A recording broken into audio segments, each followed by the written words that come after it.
हाल फिलहाल प्रदेश में double engine सरकार बदनलाल की सरकार सत्ता में काबिज है। हाल फिलहाल 3 दिवसीय प्रशिक्षण कार्यक्रम में गुजरात सरकार बैठी है, लेकिन हालात ये है प्रदेश की राजधानी जयपुर के। खैर मैं एक तस्वीर दिखाना चाहूँगा पहले आपको, कैमरा पर्सन सागर को तस्वीर दिखाए। ये एनएचएम की कुछ लड़कियां हैं, एएनएम की जो भर्ती है एनएचएम के द्वारा करवाई जा रही है, वो लड़कियां यहाँ पे पहुँची हैं। स्वास्थ्य भवन के पीछे सामने खड़ी है और तमाम जो अधिकारी हैं स्वास्थ्य भवन के, उनके चक्कर लगा रही हैं। मांग इनकी इतनी सी है कि इनकी भर्ती पूरी हो चुकी है, बावजूद इनको जो होल्ड जो रखी गई 3 लड़कियां रखी गई होल्ड, उनके चक्कर से तमाम जो भर्तियां हैं वो अटकी हुई है। खैर यहाँ पे जमावड़ा ये पहली बार नहीं लगा है, मैं अमूमन यहाँ पे आता रहता हूँ, यहाँ की खबरें उठाता रहता हूँ मैं। पहले भी धरने प्रदर्शन हुए थे, 7 जो कैडर थे सिफू के सामने धरने प्रदर्शन किए।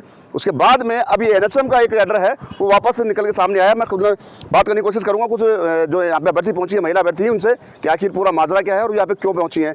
मैडम सबसे पहले तो आपके पास नाम क्या है? मेरा नाम मीरा चौधरी है। कहाँ से पहुँची हैं आप? मैं जोधपुर से आई हूँ। क्यों आए हैं आप? हमारी भर्ती एएनएम की 2023 में हमने फॉर्म अप्लाई किया था और आज 2 साल होने को आए हैं और हमारा रिजल्ट 3 फरवरी 2024 को हमारा एग्जाम हुआ था और हमारा रिजल्ट आए हुए भी 2 महीने हो गए हैं, लेकिन अभी तक हमारा कोई पोर्टल ओपन नहीं हुआ है। हमने कितनी बार यहाँ पे चक्कर निकाल लिए हैं और छोटे छोटे बच्चों के साथ कई महिला अभ्यर्थी आई है, लेकिन इनका कोई भी संतोषजनक जवाब हमें आज तक नहीं मिला है। तो हम ये चाहते हैं कि हमें जल्दी से जल्दी ये लोग ज्वाइनिंग दे दें। लेकिन क्या रीजन रहा कि आपकी ज्वाइनिंग रुकी हुई है, अटकी हुई है, क्या रीजन विशेष? ये 3 लड़कियों के पीछे हमारा रिजल्ट रखा है। वो लोग हैंडीक्राफ्ट है, उनका मेडिकल, ये लोग बोल रहे हैं कि उनका मेडिकल करवाना बाकी है और अब इन लोगों ने ये सारा काम राजस्थान कर्मचारी चयन बोर्ड पे डाल दिया है कि वो लोग रिजल्ट उनका निकालेंगे तब हम आप लोगों को ज्वाइनिंग देंगे। तो उन 3 लड़कों के पीछे उन चुनिंदा लड़कियों के पीछे इतने जनों की ज्वाइनिंग रोकना कौन सी इंसाफ की बात है? बिल्कुल बिल्कुल। देखिए यहाँ पे, हाँ बिल्कुल बताइए। भर्ती को इतनी लंबी खींची है इन्होंने, 2 बार हमारे डॉक्यूमेंट वेरिफिकेशन कराए हैं, एक बार ऑफलाइन कराए, एक बार ऑनलाइन करवाए और इससे भर्ती को लंबी खींच रहे हैं। अगर हमारे सर परमानेंट भर्ती में 1 या 2 दिन भी कम रह गए तो हमारा सब कुछ खत्म हो जाएगा। नाम क्या है आपका? मेरा नाम सर जनकनंदिनी शर्मा। जनकनंदिनी, कितनी भर्ती हैं, जो कितनी एएनएम हैं जो आज यहाँ पे भर्ती में सेलेक्ट हुई है? सर 3000 एएनएम है और अभी तक हमको ज्वाइनिंग नहीं मिल रही सर। 2 साल हो गए हैं तब से हम इधर, मतलब हम ना तो जीएनएम कर सकते, हम बीच में अटक गए हैं सर, हमारा कोई फ्यूचर ही नहीं है। सवाल ये भी है कि आप लगातार यहाँ पे चक्कर लगाते हो, पहले भी कई अभ्यर्थी जो बेरोजगार थे वो लगाते हैं, क्या आश्वासन मिलता है, क्या विशेष बात कही जाती है इनके द्वारा? बस इस महीने में पूरा कर देंगे, उसमें कर देंगे, होता कुछ नहीं है सर, कुछ भी नहीं होता सर। अभी तक हमको कोई जवाब नहीं मिला है सटीक। अभी बोला है इन्होंने, डायरेक्टर सर ने संतोष गोयल जी से बात की थी, वो एनएचएम के डायरेक्टर सर है, तो उन्होंने ऐसे बोला है कि इस महीने के अंदर अंदर तुमको ज्वाइनिंग दे देंगे। अगर सर ज्वाइनिंग नहीं देंगे तो हम वापस इधर आएंगे और धरना रखेंगे। धरना कहाँ देंगे? यहाँ पे देंगे या कर्मचारी बोर्ड? यहीं पे धरना देंगे सर। हम लोग बहुत परेशान हो गए, हमारे छोटे छोटे से बच्चे, हम उन बच्चों को छोड़ के यहाँ आ रहे हैं और हमारी कोई सुनवाई नहीं की जा रही है। पर अगर हमको ये आश्वासन मिला है कि इस महीने में आपको पोस्टिंग दे दी जाएगी। अगर भी मैडम आप आए थे यहाँ पे कई बार? हाँ जी, हम पहले भी यही कहा गया था इस महीने में कहा गया था, लेकिन हमको अभी तक कोई महीने निकल गए, अभी तक इस महीने के 2 महीने निकल चुके, 2 महीने निकल गए, तीसरा महीना भी निकल जाएगा। हाँ ये तीसरा बाद में क्या रणनीति? अब पता नहीं सर, बोल रहे हैं कि इस महीने में पक्का आपको पोस्टिंग दे देंगे, लेकिन हमें नहीं लग रहा है। अगर इस महीने में पोस्टिंग, अभी जो आपातकालीन से वो चल रही है उसकी हमको ऐसे बोल देंगे कि हमारा बजट खत्म हो गया और हमारी भर्ती को रद्द भी कर सकते हैं। सर मेरी उम्र है 40 साल है ना, मेरा लास्ट टाइम है सर, ये गोल्डन चांस है मुझे। अगर इसमें भी अगर मुझे नहीं मिली नियुक्ति तो क्या इनके माथे पे जाके? सही कह रहे हैं आप नाम बता दीजिए एक बार तो। मेरा नाम निर्मला राजा। निर्मला, पहले भी एक घटना ऐसी हो चुकी है कि जब जीएनएम के नर्सिंग ऑफिसर की भर्ती हुई थी सिफू के सामने, उस मैं कवरेज करने गया था, तो वहाँ पे एक शख्स ऐसा थे जिनका नाम तो नहीं बता सकता मैं, लेकिन उनकी उम्र हो चुकी थी और वो फूट कर रोए थे कैमरे के सामने। हालात वापस हो के वो यहाँ पे क्रिएट हो रहे हैं सर तो ऐसे थोड़ा ना होगा, हमारे भी बच्चे हैं, छोटे छोटे बच्चे हैं, उनके लिए सर हमने इस उम्र में पढ़ाई भी करी है, सब कुछ किया, पेपर भी दिया है, सब कुछ, उसमें फाइट भी हुए, उसके बाद भी अगर नहीं मिलेगी नौकरी तो फिर बेकार है, हमारी जिंदगी जीना बेकार है। परमानेंट वाली भर्ती आएगी जिसमें कोरोना वाली लड़कियां हैं, उनकी तो वैसे ही परसेंटेज हाई है, तो हमारा क्या होगा सर? हमारा तो कुछ भी नहीं सब। और अब ये जो वो चल रही है भारत और पाक की, तो उसकी वजह से ऐसे बोल देंगे हमारा बजट खत्म हो गया और भर्ती को रद्द भी। सर भारत पाक के बीच में जो युद्ध होने वाला है उसकी संभावना बन रही है, उसकी वजह से ये भी बोल सकते हैं कि बजट खत्म हो गया। अंदेशा आपको पहले से है कि कहीं ना कहीं आपके साथ चोट हो सकती है। देखिए विडंबना देखिए कि बदनलाल सरकार लगातार दावे करती है कि, जब मैं एक बात हमेशा मेरी खबर में कहता हूँ कि जब विपक्ष में बैठी थी बीजेपी, तब उन्होंने महिलाओं और रोजगार के मुद्दों को मुद्दा बनाया था उसी के मुद्दे पे बहुमत से यहाँ पे सत्ता में आई है। लेकिन हाल फिलहाल स्थिति ये है कि जब से सरकार बनी है और बदनलाल जी जब से मुख्यमंत्री के पद पे काबिज हुए हैं, तब से लगातार दो वर्ग, युवा वर्ग बेरोजगार और महिला वर्ग सड़कों पे है। बात चाहे सीफू की कर लें, बात चाहे एजुकेशन डिपार्टमेंट की कर लें, और बात चाहे हाल फिलहाल खड़े NSM की कर लें। तमाम जो अभ्यर्थी, महिला अभ्यर्थी हैं, जो 3000 के लगभग हैं पूरी भर्ती में, वो दर दर की ठोकरें खाने को मजबूर हैं और बदनलाल जी से गुहार लगा रही है। तमाम जो ये निदेशक हैं इनके यहाँ पे चक्कर लगा रही है, लेकिन केवल और केवल इनको आश्वासन के अलावा कुछ नहीं मिलता। खैर, और भी बात करने की कोशिश करता हूँ मैं। मैडम, क्या नाम, आपका नाम बता दीजिएगा। मेरा नाम प्रेमलता है। कहाँ से पहुँचे? मैं दिल्ली से आई हूँ। दिल्ली से पहुँचे? हाँ, मैं 2018 से चक्कर लगा रही हूँ। मुझे हर वैकेंसी में अदर स्टेट की कह के निकाल दिया जाता है, किसी में परसेंटेज बेस पे भी नहीं लिया जाता क्योंकि अदर स्टेट के होते हैं। UTV में हम नहीं भर सकते हैं। NHM के लिए 2022 में फॉर्म अप्लाई किया, फिर 23 में अप्लाई किया, एग्ज़ाम दिया 24 में, तब से हम चक्कर ही लगा रहे हैं। अभी तक कोई सॉल्यूशन नहीं हुआ और यहाँ से भी आज कोई सेटिस्फाइड हमें आंसर नहीं मिला है कि हाँ वो हमें दे देंगे।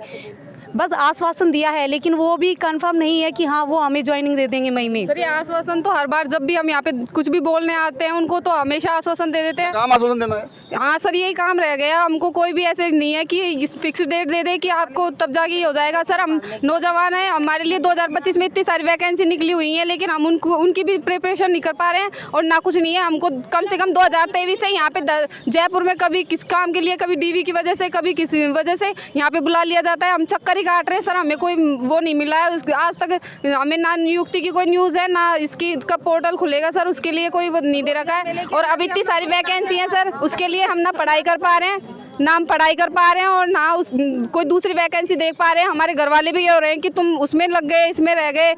किसी का ससुराल वाले हैं, किसी के बच्चे हैं, सब लोग ऐसे बेरोजगार हैं और सब ऐसे भटकते हैं। सवाल आपसे ये है कि मैंने अभी थोड़ी देर पहले कहा कि जब बीजेपी विपक्ष में थी तब आपके ही मुद्दे को उसने मुद्दा बनाया था और उसी मुद्दे पे बहुमत से सत्ता में आई है। हाल फिलहाल आप सड़कों पे हैं और वो आराम से AC रूम में बैठे हैं। वो ये जब इनकी जो ये चलते हैं, चुनावी मुद्दे चलते हैं, तब जाके वो सर जो सरकार आती है वो अपने मुद्दे बना लेती है। महिला, बच्चों वर्ग, बेरोजगारों को मुद्दा बनाते हैं और तब फिर सरकार बन जाती है। सर, सरकार बनने के बाद वो हमारी कोई मांग नहीं सुनते। हमारी बदनलाल सरकार से निवेदन है कि हमें जल्दी से जल्दी हमारी नियुक्ति प्रदान की जाए, वरना हम अपना धरना प्रदर्शन करेंगे। जो भी हमको करना होगा हम करेंगे। हम कहाँ तक भटके सर, हम करते हैं कि अगर इन्होंने जो बात बोली है वो अपनी बात पर खरी उतरे और ना इस महीने में हमें ज्वाइनिंग दे दे, अन्यथा हम यहाँ पर भूख हड़ताल पे बैठेंगी सारी गर्ल्स और इनसे ज़्यादा भीड़ यहाँ इकट्ठी होगी। सर, हमको रोजगार मेले में बुला के हमसे बोल दिया कि आपको नियुक्ति पत्र, इनका डेकोरम इन्होंने बना रखा है। हाँ सर, और अभी तक हमको कुछ भी नियुक्ति पत्र हमको हमारी चॉइस में नहीं फिल करवा रहे हैं सर। अभी तक कुछ भी फाइनल नहीं बता रहे। रोजगार मैंने बुलाया आपको? हाँ सर, अभी बुलाया था मार्च में, बोला था सर कि आपको नियुक्ति पत्र देंगे। बैठने को भी जगह नहीं है, NMO को किसी को बैठने के लिए जगह भी नहीं दी हमको। जयपुर वालियों का ये हाल था कि हमें नियुक्ति चाहिए सर, जल्दी से जल्दी हमारा पोर्टल खुले और हमारी चॉइस बनवाई जाए, जल्दी से जल्दी नियुक्ति दी जाए। हमारे नियुक्ति दिलाई जाए पहले। और रोजगार मेले में नियुक्ति पत्र दिया ही नहीं हमको, तो बिल्कुल 2 सवालों को तो बिल्कुल नियुक्ति पत्र दिया ही नहीं। वहाँ पे बुला लिया और हमको बुलाया कि फोन कर करके बुलाया कि आपको नियुक्ति पत्र दिया जाएगा और आपको यहाँ पे सम्मानित किया जाएगा। वहाँ पे कुछ नहीं था सर, ऐसे बिठा दिया और नियुक्ति पत्र, कोई सर्टिफिकेट नहीं दिया। हम घर पे बोल के आए कि हम इसके लिए जा रहे हैं, घर पे गए कुछ नहीं है और उन्होंने बस ये एक अपना माहौल बना लिया, एक नया दिशा दे दी कि ये हो रहा है, ये चल रहा है और उसमें कोई नियुक्ति पत्र नहीं दिया गया। बस उनको खुद का एक कार्यक्रम करना था, बड़ा सा कार्यक्रम कर लिया स्टेज पे और सब कुछ हो गया और हमारे लिए कोई वो नहीं किया सर। मैडम, आप कुछ कह रही थी कि सर जो नियुक्ति पत्र दिया उसका कोई फ़ायदा तो हुआ नहीं, वो मिल गई, वो पेज रख दिए घर पे जाके, उसका क्या मतलब जब तक ज्वाइनिंग नहीं देंगे। मतलब जहाँ पे दिए उनका कोई फ़ायदा नहीं हुआ, मिल गए घर पे रख लिए, बस इतना ही है। इतना ही है कि हमें जल्दी से ज्वाइनिंग दे दे और हमें कोई वो नहीं करनी, लड़ाई नहीं करनी। मैं गजेंद्र सिंह भरतपुर डिस्ट्रिक्ट से हूँ। मैं अपनी वाइफ के साथ आज आया हूँ। मैं भी नौकरी करता हूँ मॉल में, नौकरी को छोड़ के मैं उनकी हेल्प के लिए आया हूँ यहाँ पर। और मैं बजनलाल सरकार जी से नम्र निवेदन करना चाहता हूँ हाथ जोड़कर कि इनकी सारी जो भी लेडीज़ हैं उनकी सारी प्रॉब्लम को सुना जाए और जो भी उनकी मांग है उनको जल्द से जल्द पूरा किया जाए और उनको नियुक्ति पत्र दे दिया जाए। मैडम, क्या नाम आपका? आराध्या। आराध्या, कहाँ से पहुँची आप? दौसा। क्यों पहुंची यहाँ पे? पूरा मामला साफ है आपका, लेकिन फिर भी NHM की जो भर्ती है अभी अटकी हुई है। आप चक्कर लगा रहे हैं लगातार अधिकारियों के सीफू में या फिर ये स्वास्थ्य भवन में, लेकिन फिर भी आपको संतोषपूर्ण जवाब नहीं मिल रहा। हाँ सर, एक्चुअली प्रॉब्लम ये है कि परमानेंट वैकेंसी आती है तो उसमें बोनस अंक चाहिए होते हैं फ्रेशर्स को। तो अभी जैसे ये वैकेंसी 23 की है और अब तक इतनी लंबी खिंच चुकी है। बाद में क्या होगा कि जैसे परमानेंट वैकेंसी आएगी और समथिंग 1 साल हमें ज्वाइन किए हुए नहीं होगा तो हमें 10% बोनस भी नहीं मिलेगा।